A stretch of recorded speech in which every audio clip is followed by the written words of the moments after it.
This is Bold Dominion, an explainer for state politics in a changing Virginia. I'm Nathan Moore. Teachers across America are brainwashing our youth with critical race theory so they all become woke gay communists. Or so it would seem if you consume right-wing media lately. Critical race theory has become a notorious buzzword for today's American conservative movement, and that's especially true here in Virginia. In several counties, school systems around the state have been trying to educate children about the history of racism and systemic racism in the United States. The term critical race theory has been leveled as an accusation and bludgeon against these efforts. That tension turned to chaos at a recent school board meeting up in Loudoun, which was halted due to protests that resulted in one arrest. So what is critical race theory, and how has it come to be the newest right-wing boogeyman? It is a type of issue that people can engage in that gets a lot of people out there in society really worked up. That's UVA sociology professor Ian Mullins. His research specializes in the culture of American conservatism. We'll hear a lot more from him in a few minutes, and in the second half of today's show, we've got a boots-on-the-ground perspective from Amanda Moxham of the Hate-Free Schools Coalition of Albemarle County. But here on Bold Dominion, we like to focus on the trends and changes taking place in Virginia politics. Richmond-based journalist Peter Galuszka has covered state business, politics, and news for 4 decades. He and I talked a bit about why conservatives are throwing around this term, critical race theory. Take me through what's going on around the state here. Basically, the news is that in Loudoun County, there's been a great deal of protest by right-wingers against critical race theory, even though Loudoun says, well, we don't really teach it in the primary or sort of high school or anything like that. And it got so bad that sheriff's deputies actually threw some older man out. Meanwhile, in Albemarle, there was a lot of criticism about supposedly teaching this at Henley Middle School. It made Breitbart. Interestingly, there's a report that Fox News, which is probably the single largest perpetrator of the idea that this is socialism and is invading our schools, so far this year, it's mentioned critical race theory on its broadcast 1,860 times. Go figure. Well, it's certainly becoming the lightning rod issue that's going to make its way into the gubernatorial elections here in Virginia this year. What are the implications of all this? Well, it's just going to be kind of interesting. It seems to be probably the only issue the GOP has right now, and they're really kind of making bad guys out of just the entire school district's public school system. Peter, I'm struck by how in some ways this whole bugaboo around critical race theory is new, at least the version is new, but in some ways it's very old. Like, this reminds me a lot of the sort of early precursors to the Tea Party 12 years ago, with essentially thinly veiled racism being foisted upon white voters and distracting them from other things as elections approach. This is really a reaction going against the affirmative action days of the 60s and 70s in many ways. And in the governor's race here, Glenn Youngkin has already made a big deal about it. I attended a campaign event for him a couple months ago in Prince George County, and he said the first thing he's going to do if he gets into office is fire one of the highest state education officials related to this. So what's the key takeaway here in Virginia? What comes next? I think it's a bit distressing. I think this has legs, and I think it's not going to go away. My children are no longer in school, but I don't want my kids restricted in what they can learn because somebody doesn't like it. I really think that's completely against the entire philosophy behind education. Well, and you've got what I'm struck by is it seems like a right-wing philosophy of education that's really rooted in nostalgia and telling a nice story that makes us feel good. That nostalgia harkens to a time when we didn't have to think about the hard stuff, Exactly. And while that might be comforting, right, as a political program, as a way to sort of instruct our children, it seems like a big old disservice. Exactly. I remember, back in the 60s and 70s, publicly on television, the shows were pretty much sanitized about race until All in the Family. You need to confront these issues if you're not going to repeat them, obviously. I see this as basically yet another iteration of the conservative moves against what happened in the 60s and 70s. I'm sure eventually it will, wash over, but it's going to be an issue, certainly in the politics in Virginia this election season. Peter Galuszka is a journalist based in the Richmond area. He's been covering Virginia business, politics, and news for 4 decades. So, critical race theory is an academic term that has roots as a legal framework. So how did we get to this point where it's been turned into a catch-all right-wing bugaboo? Bold Dominion assistant producer Katherine Hansen talked with University of Virginia sociology professor Ian Mullins. So critical race theory was developed in the 70s and 80s largely as a legal movement in U.S. law schools. It was a response to what people can consider liberal legal theory. So when it comes to racism, there was an existing understanding that racism was largely an individual level phenomenon. It was something akin to what we consider prejudice today. And in these law schools, there were these emerging scholars that started to see racism differently, not as an individual level phenomenon, not as something that, say, people are just discriminating against other people and they were in error. And if we only got them to think differently, then they would act differently. But rather than to look at the ways in which law or other kind of institutions were structured in ways that created unequal racial outcomes or disparities. So a world within which it wasn't discrimination and prejudice that led to racial inequality, but it was the way in which institutions themselves were built and relate to one another. So critical race theory is one approach to understanding race and racism in the United States. It's an approach that directs our attention to what we can consider today structural racism. So we have the idea that racism can exist on the individual level, which often would be like acts of discrimination based on prejudice. It can exist at an institutional level. So say in higher education, there is disproportionate outcomes for white students versus Black students. And one of the key contributions of critical race theory was to say what happens in one institution is related to what happens in other institutions. So all of the recent attention surrounding critical race theory, specifically in Loudoun County and with the GOP, where is it coming from?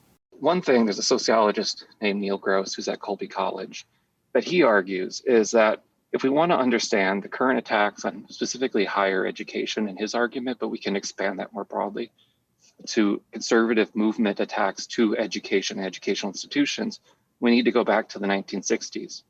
And the reason we need to go back to the 1960s, because that's when some movement activists pioneered approaches for how to advance their kind of political campaigns by focusing on higher education and education more broadly. So that includes secondary and primary education as well.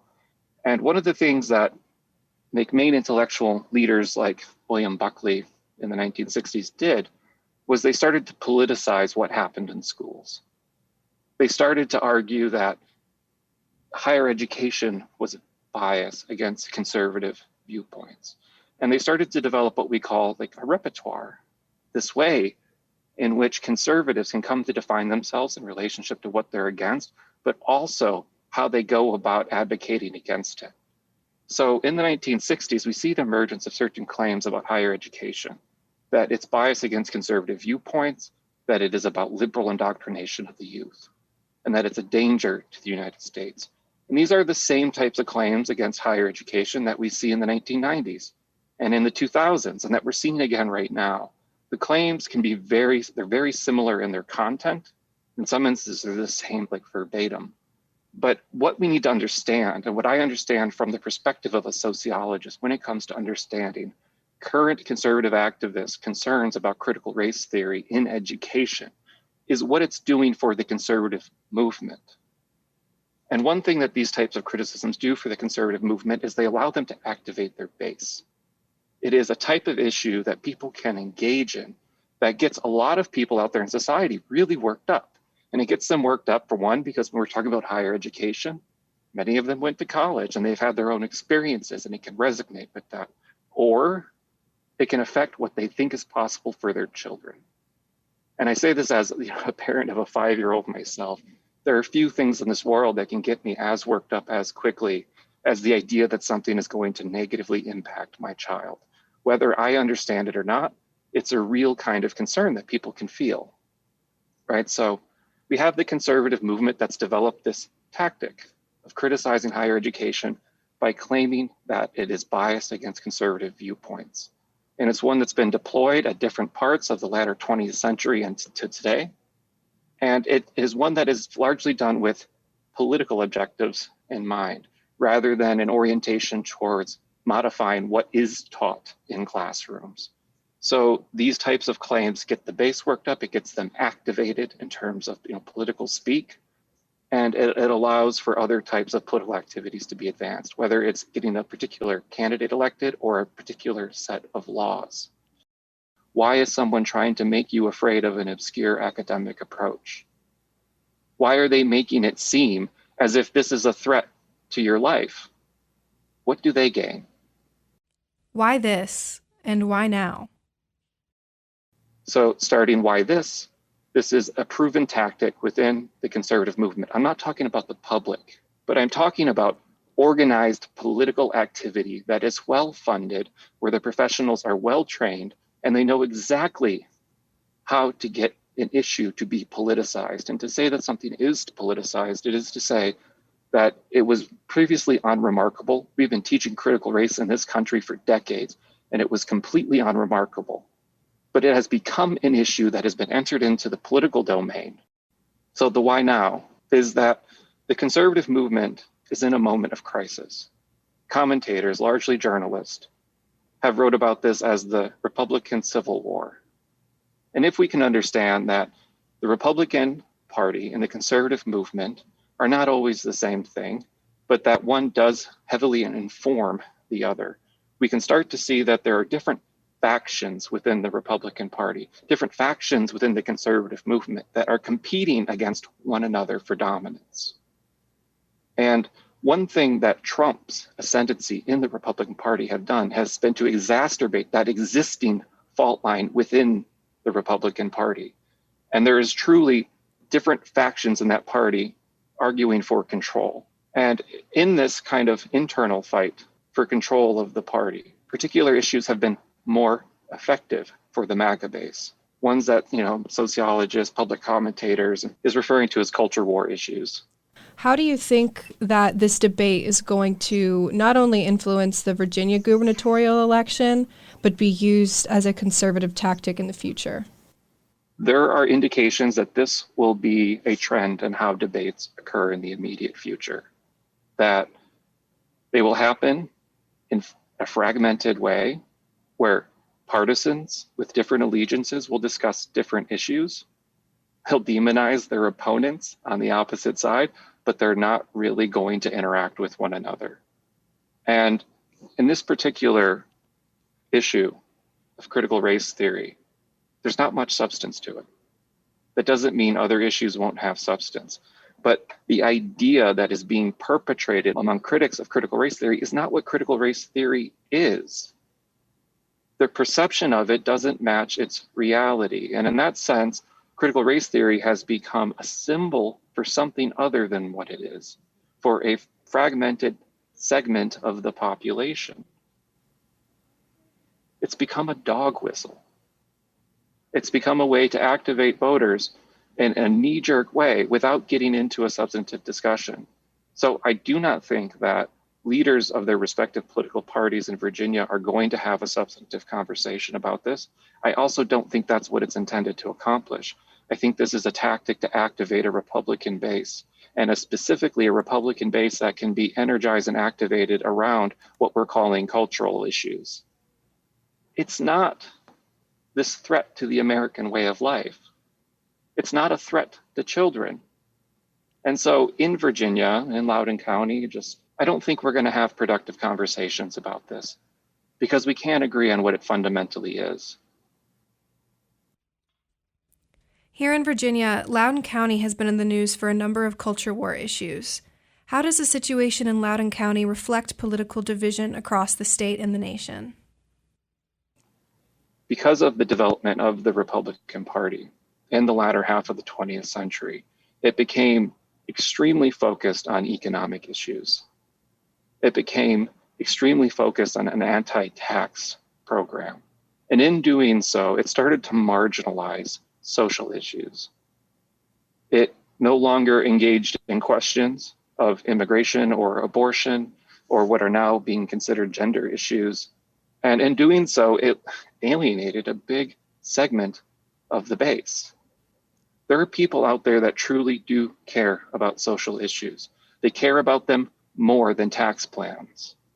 And the Republican Party ignored those people for so long that when someone like Trump came along, speaking to the social issues, able to get traction within a primary and become the general election candidate, it gave people a voice.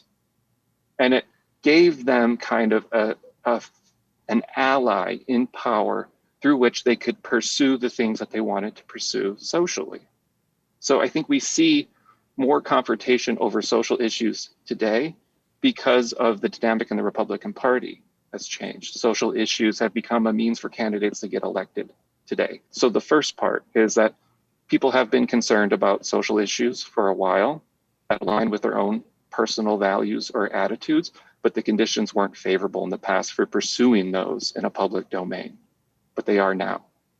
The second thing is the nationalization of politics. You can't talk about largely what happens in any one county without talking about what is happening nationally, because Americans overall have started to process politics through what is happening with national political parties. They are less concerned about local matters of governance. They are less concerned about immediate problems that they and their neighbors share, and they are more concerned about partisanship. What do you think the controversy surrounding critical race theory will have over the long-term effects of education? Well, I guess it depends on what state you live in.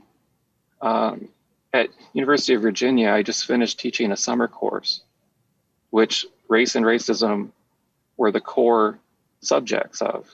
I think that course would now be illegal in a number of states.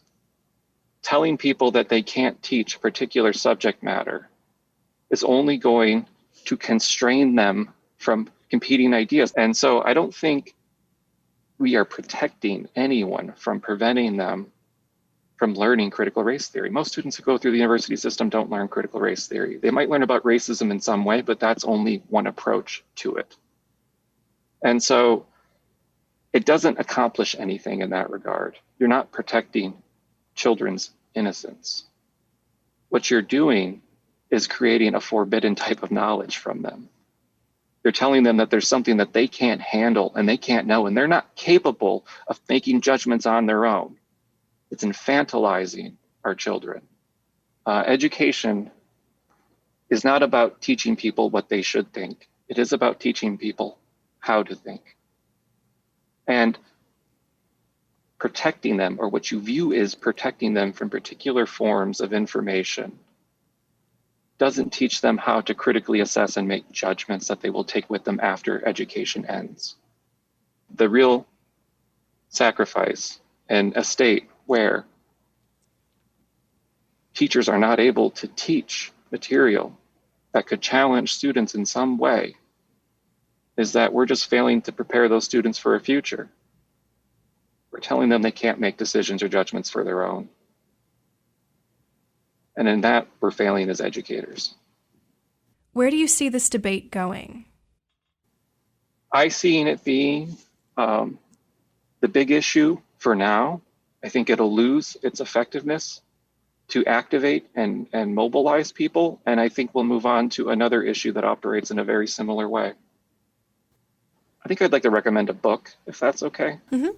So to any listener out there that would like to know more about critical race theory, the book that I recommend is How to Be Less Stupid About Race. It's written as a trade book. It's very accessible. It's somewhat of a memoir as well as a primer on critical race theory, as she charts her own academic trajectory, through Harvard and having to reinvent herself in a way that she started to focus on the issues that she's concerned about that, we refer to as critical race theory. Ian Mullins is a professor of sociology at the University of Virginia. You're listening to Bold Dominion, a state politics explainer for changing Virginia. Visit us online at bolddominion.org. Have a friend who's trying to figure out Virginia state politics? Well, tell them about this show. And then subscribe in Spotify, Apple Podcasts, and wherever fine podcasts are served up. And while you're there, why not leave a 5-star review? We do like those. Bold Dominion is a member of the Virginia Audio Collective, online at virginiaaudio.org. Check out all the podcasts from the collective. And apropos of today's Bold Dominion topic, one podcast you should definitely check out is Teachers in the Movement. It features voices and stories from educators who taught between 1950 and 1980 throughout the South, and it highlights how their education work was an instrumental form of activism that influenced the civil rights movement. That's Teachers in the Movement. Listen and subscribe at virginiaaudio.org. Of course, the critical race theory debate has been hitting home for those of us in the Charlottesville area. In Albemarle County, teachers at Henley Middle School have been leading anti-bias lessons through the Courageous Conversations pilot program. These efforts to educate and include have drawn ire from a group of parents who say the school is overstepping its bounds. Amanda Moxham is with the Hate-Free Schools Coalition of Albemarle County. Bold Dominion assistant producer Karen Kern spoke with her about the Courageous Conversations program and the role of anti-racism work in public schools. So the teaching of critical race theory has been a debate in Virginia, and more specifically Albemarle County, for a while now. And there's a program that encompasses CRT called Courageous Conversations that was piloted at J.T. Henley Middle School this past spring. Could you explain a little bit about what Courageous Conversations entails and how it came to be? Sure. So one of the other manifestations of the work that we started is that the Albemarle County Public School System did go ahead and using a facilitator from UVA, an education facilitator, she was able to work with a group of students. And so that particular anti-racism policy is actually student-driven and student-led and student-created, which was something that we were really excited to see. From that policy, there are then operational things that need to happen. And so the county, I don't know details, I'm not within the county school system, but I do know that they went through a process to identify an appropriate curriculum.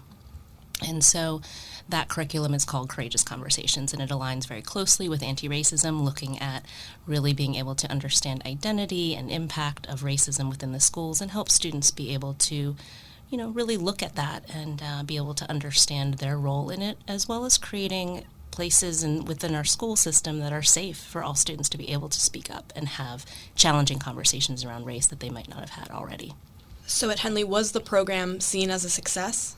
From our perspective with Hate-Free Schools Coalition, I think the challenge that they really created for themselves, the school system created for themselves in launching that pilot, was by doing it within a particular school that is actually already predominantly white.